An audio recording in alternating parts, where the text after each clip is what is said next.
నమస్తే, welcome to our channel. నేను రవీంద్ర బాబు.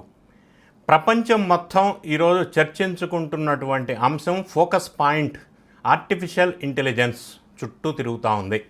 అయితే మరీ ముఖ్యంగా ఆంధ్రప్రదేశ్లో వైజాగ్కి గూగుల్ ఒక భారీ ఇన్వెస్ట్మెంట్తో ముందుకు రావటం అనేది నేషనల్ లెవెల్లో, ఇంటర్నేషనల్ లెవెల్లో కూడా చర్చనీయాంశమైంది. దీంతో వైఎస్ఆర్ కాంగ్రెస్ పార్టీ ఆంధ్రప్రదేశ్లో వైజాగ్ గురించి ప్రధానమైన ఫోకస్ పాయింట్గా ఉంది. కాబట్టి వైజాగ్ని మేమే డెవలప్ చేశాం, గూగుల్ కూడా మేమే అప్పట్లో తెచ్చాం అన్న కామెంట్తో సహా రకరకాల కామెంట్స్ వినిపిస్తూ ఉన్నాయి. అయితే ఈ నేపథ్యంలో వైఎస్ఆర్ కాంగ్రెస్ పార్టీ విధ్వంసం చేసింది అని అనటానికి గల కారణాలు నేను ఇప్పుడు ఈ వీడియోలో డేటా బేస్డ్ విశ్లేషణ చేసే ప్రయత్నం చేస్తాను.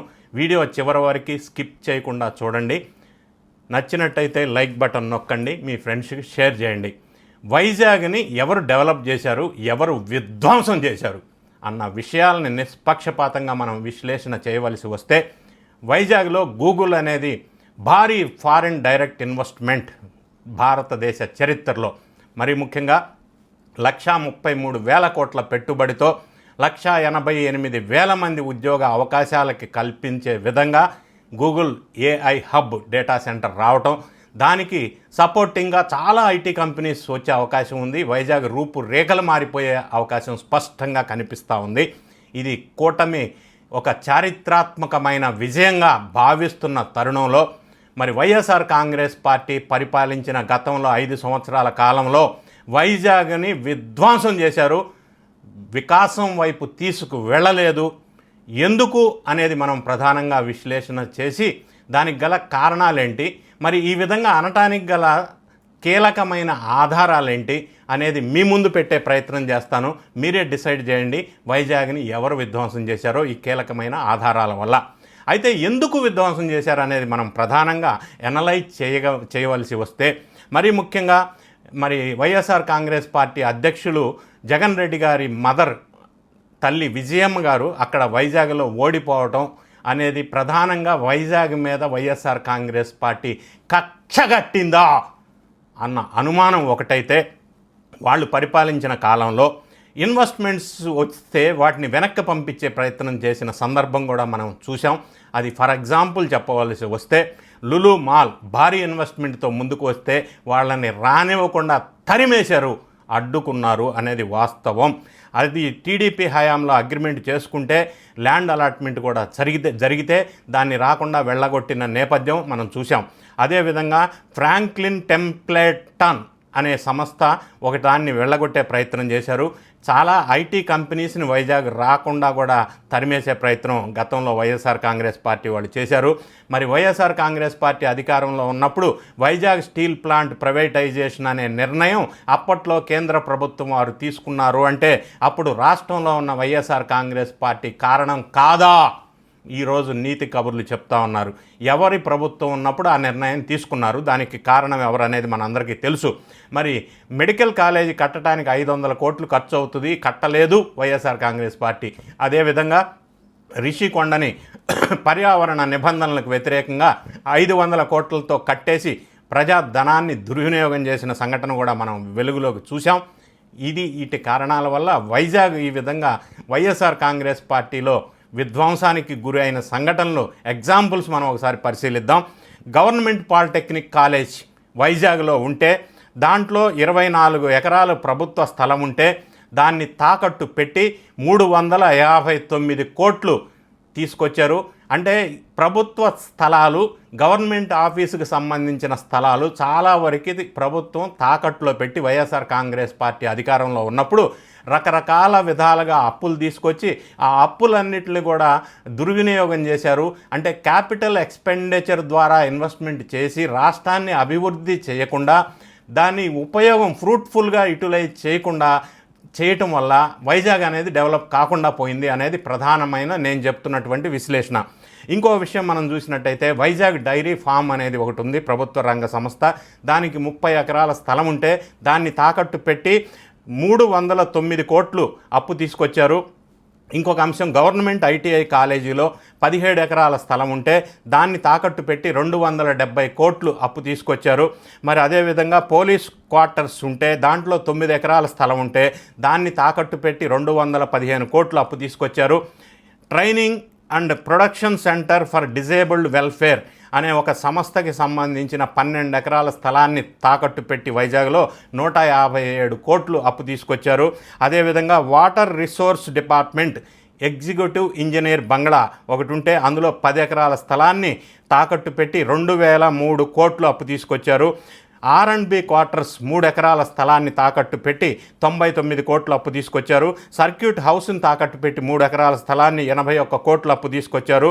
రైతు బజార్ ఎంబీపీ కాలనీలో ఉంటే 4 ఎకరాల స్థలాన్ని తాకట్టు పెట్టి 90 కోట్లు అప్పు తీసుకొచ్చారు.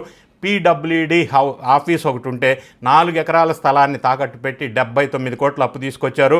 సెరికల్చర్ ల్యాండ్ 6 ఎకరాలు ఉంటే దాన్ని తాకట్టు పెట్టి 48 కోట్లు అప్పు తీసుకొచ్చారు. సీతమ్మధారలో ఎంఆర్ఓ ఆఫీస్ ఉంటే దాన్ని తాకట్టు పెట్టి 1 ఎకరాన్ని 34 కోట్లు అప్పు తీసుకొచ్చారు.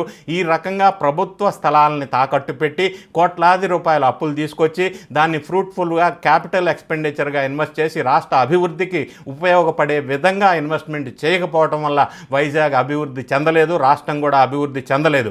ఇవన్నీ ఒక పార్ట్ అయితే, వైజాగ్ పరిసర ప్రాంతాల్లో, నేను కేవలం వైజాగ్ గురించి మాట్లాడుతున్నా కాబట్టి చాలా రకాల ప్లేసెస్లో ల్యాండ్ ఎంక్రోచ్మెంట్స్ అధికారం ఉంది కదా అని చెప్పి భూమిని కబ్జా పెట్టి కోట్లాది రూపాయలు వాళ్ళ వశం చేసుకున్నారు. ఆ సంఘటనలో కొన్ని ఎగ్జాంపుల్స్ మనం చెప్పుకోవాల్సి వస్తే, దసపల్లా హోటల్కి సంబంధించిన ల్యాండ్ మధురవాడలో 500 ఎకరాలని కబ్జా పెట్టారు. 500 ఎకరాలు. అదేవిధంగా హయగ్రీవా ల్యాండ్స్ 12.51 ఏకర్స్ అది దుర్వినియోగం చేశారు. ఎన్సీసీ ల్యాండ్స్ మధురవాడలో 97 ఎకరాలు దుర్వినియోగం చేసి కబ్జా పెట్టారు. రామానాయుడు స్టూడియోలో పార్ట్ ఆఫ్ ల్యాండ్ అధికార దుర్వినియోగం చేసి కబ్జా పెట్టే ప్రయత్నం చేశారు. ఆంధ్ర యూనివర్సిటీ మరియు ఫారెస్ట్ డిపార్ట్మెంట్ ల్యాండ్స్ 600 ఎకరాలు కబ్జా పెట్టేసేశారు ఆ అధికార దుర్వినియోగంతో. సింహాచలంలో పంచగ్రామాలకు సంబంధించిన ల్యాండ్ 420 ఎకరాలు ప్రభుత్వంలో నుంచి ప్రైవేటు వ్యక్తుల చేతుల్లోకి, రాజకీయ నాయకుల చేతుల్లోకి వెళ్ళింది. ఈ రకంగా ఎగ్జాంపుల్స్ ద్వారా రకరకాల ప్రాంతాల్లో విలువైన ప్రైవేటు ప్రభుత్వ భూముల్ని కబ్జాలకి గురి చేసి కొంతమంది రాజకీయ నాయకులు లబ్ధి పొందారు వ్యక్తిగతంగా. దానివల్ల వైజాగ్ అనేది డెవలప్మెంటు జరగలేదు. వైఎస్ఆర్ కాంగ్రెస్ పార్టీ అధికారంలో ఉన్న 5 సంవత్సరాల కాలంలో వీటితో పాటుగా ప్రభుత్వ స్థలాలను కూడా తాకట్టు పెట్టి అప్పులు తీసుకొచ్చి దాన్ని యూటిలైజ్ చేయకపోవటం ఒక సంఘటన అయితే, వైజాగ్ ప్రాంతంలో ఇండస్ట్రీస్ని తరిమేసే విధంగా డెవలప్ చేయకపోవటం ఒక కారణం అయితే, టోటల్గా ఈరోజు వైజాగ్ రూపురేఖలు మారుతున్న నేపథ్యంలో ఎన్డీఏ ప్రభుత్వం వారు అధికారంలోకి వచ్చిన తర్వాత మరి వైఎస్ఆర్ కాంగ్రెస్ పార్టీకి భిన్నంగా రకరకాల ఇన్వెస్ట్మెంట్స్ వైజాగ్కి తీసుకురాగలిగారు. ఈ గూగుల్ కంటే ముందు మనం ఒకసారి పరిశీలించినట్టయితే టీసీఎస్ 1370 కోట్లు, అంటే ఈ రకంగా మనం చూసినట్టయితే 10,000 ఎంప్లాయ్మెంట్ జనరేషన్ దానివల్ల వస్తే, మిట్టల్ స్టీల్ భారీ ఇన్వెస్ట్మెంట్ 1.47 lakh crores దానివల్ల 1,00,000 మంది ఎంప్లాయ్మెంట్ జనరేషన్ జరిగింది. గ్రీన్ హైడ్రోజన్ అంటే 1,00,000 కోట్ల పెట్టుబడితో, బీపీసీఎల్ 60,000 కోట్ల పెట్టుబడితో 2,400 మందికి ఎంప్లాయ్మెంటు, ఉర్సా క్లస్టర్స్ ద్వారా 5,728 కోట్లు, అదేవిధంగా సిఫీ ఇన్ఫినియంట్ అనే కంపెనీ ద్వారా 2,500 కోట్లు 1,500 మందికి ఎంప్లాయ్మెంటు, కాంగ్నిజెంట్ యాక్సెన్సర్ ద్వారా 15,000 కోట్లు 2,500 మందికి ఎంప్లాయ్మెంట్ జనరేషను, లులు మాల్ ద్వారా 2,200 కోట్లు పెట్టుబడి 1,000 మందికి ఎంప్లాయ్మెంట్ జనరేషను. ఈ విధంగా మనం చూసినట్టయితే ఎన్డీఏ కూటమి అధికారంలోకి వచ్చిన తర్వాత 57 ఇండస్ట్రీస్కి, ప్రాజెక్ట్స్కి అనుమతులు SIPB state investment promotion board వాళ్ళ అంగీకారం తెలపటం, దానివల్ల 4.71 crores ఇన్వెస్ట్మెంట్ రావటం, వీటన్నిటికీ మించి ఎన్డీఏ ప్రభుత్వం వారి ప్రణాళిక మనం చూసినట్టయితే రాబోయే సంవత్సరాల్లో మరి ఆంధ్రప్రదేశ్ 2.44 trillion ఇన్కమ్ జనరేట్ అవ్వాలి, అందులో 1 trillion ఓన్లీ ఫ్రమ్ వైజాగ్ అనే ప్లానింగ్ ఉంది. ఈ విధంగా ఇన్వెస్ట్మెంట్స్ భారీగా వైజాగ్ వైపు రావటం వల్ల వైజాగ్ ఎన్డీఏ వాళ్ళు అభివృద్ధి చేశారనే దానికి ఇంతకంటే ప్రత్యక్ష నిదర్శనం ఏం అవసరం లేదు. వైఎస్ఆర్ కాంగ్రెస్ పార్టీ వైజాగ్ని విధ్వంసం చేసింది అనటానికి నేను చెప్పిన ఎగ్జాంపుల్స్ చాలు. వైజాగ్ని గతంలో పరిపాలించిన వైఎస్ఆర్ కాంగ్రెస్ పార్టీ పూర్తి స్థాయిలో విధ్వంసానికి చేసింది ఈ ఎగ్జాంపుల్స్ ద్వారా. ఈరోజు వాళ్ళు వైజాగ్కి మేము ఏదో చేశామని చెప్పే ప్రయత్నం ప్రజలు నమ్మే అవకాశం లేదు. మీ అందరికీ డీటెయిల్స్తో సహా ఈ వీడియోలో నేను ఎక్స్ప్లెయిన్ చేసే ప్రయత్నం చేశాను. సో వైఎస్ఆర్ కాంగ్రెస్ పార్టీలో వైజాగ్ విధ్వంసం అయిందా?